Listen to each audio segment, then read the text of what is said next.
Power is no good if you can't use it. And every car has a transmission of some sort, whether it's direct drive, dual clutch, automatic or manual transmissions. So today we're going to talk about gears or gearing.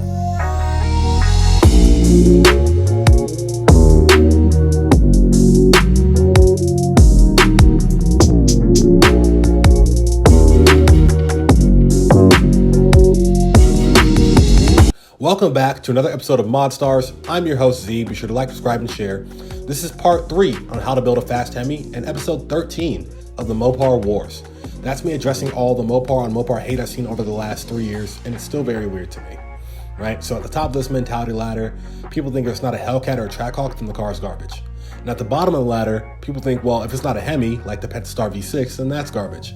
And that couldn't be any further from the truth. We actually have 11 other episodes proving none of that is true and educating a lot of people along the way. And we're going to keep making more videos on this. So thank you guys so much. And today we're going to talk about 2 things specifically: high stall torque converters and final drive ratios, or rear end gears or differentials, right? And I'm going to do my best to explain this in simple terms where everybody can understand this with examples. With that being said, let's get started. So a high stall torque converter, which is like the stall speed, or the stall, is the amount of RPM the engine can rev to while the car is not moving. So the higher the stall the engine can rev to means greater acceleration, right?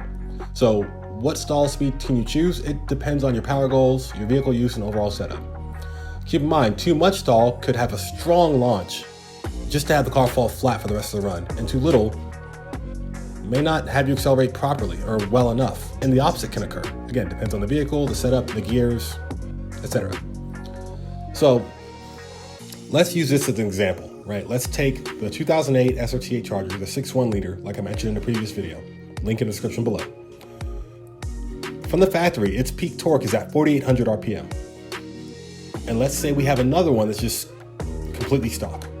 So we put a higher stall in this, specifically a 2,400 stall in one of them, and leave the other car stock. The one with the higher stall being 2,400 or 2,400 RPM, that's half of its peak torque, which means it can rev up to 50% of peak torque available before it even takes off. With that being said, which is the quicker car majority of the time, if not every time, right? The car with the higher stall torque converter or the showroom stock SRT8? Assuming it's from, a standstill or a dig or a quarter mile or eighth mile, and maybe not a roll race, right?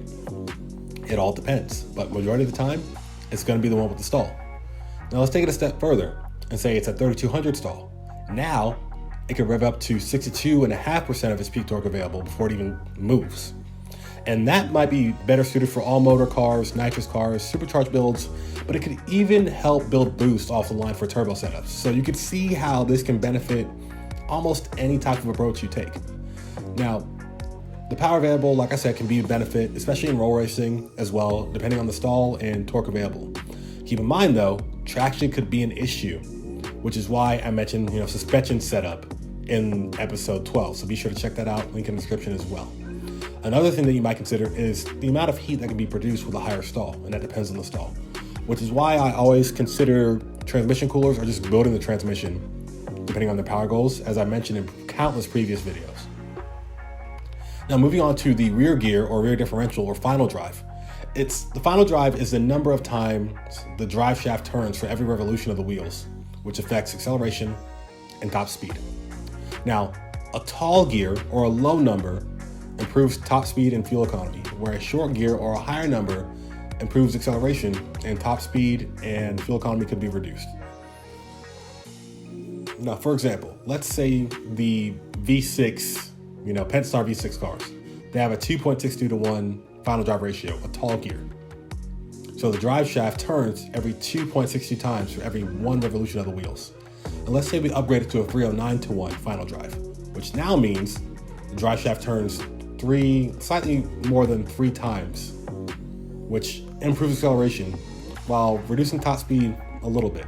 So remember, 2.62, tall gear, low number, 309 to 1, short gear, higher number. And these are things you might want to consider as well. For turbo cars, especially higher power, if you're going to do straight up drag racing style, maybe the tall gear is a benefit for you, especially if you're going to drive this on the street often. But again, that depends on your setup. If you guys want a parts list, just let me know what car you have, budget, goals, things of that nature. Stay tuned, speaking of budget, because next episode, I'm going to talk about a budget build. What I would do with 10 grand, including the car. Like, subscribe, and share. If you don't know, now you know, but do what you want to do.